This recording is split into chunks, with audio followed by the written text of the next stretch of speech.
Friends నమస్తే అండి. మా తోటలో కొత్తిమీర కొద్దిగా వచ్చిందండి, కోసుకుందాము. ఇది అదేంటి ధనియాలని బాగా 2 బద్దలుగా చేసి వేస్తే కొత్తిమీర ఈజీగా మొలుస్తుందండి. అది ఎలా వేయాలో ఇప్పుడు చూపిస్తాను మీకు.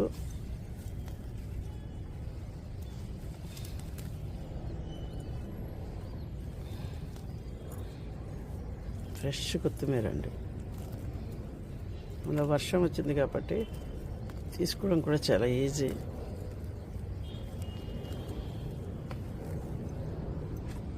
ఇంకా ఇక్కడ ఉందండి, ఇది రేపు కోసుకుందాం.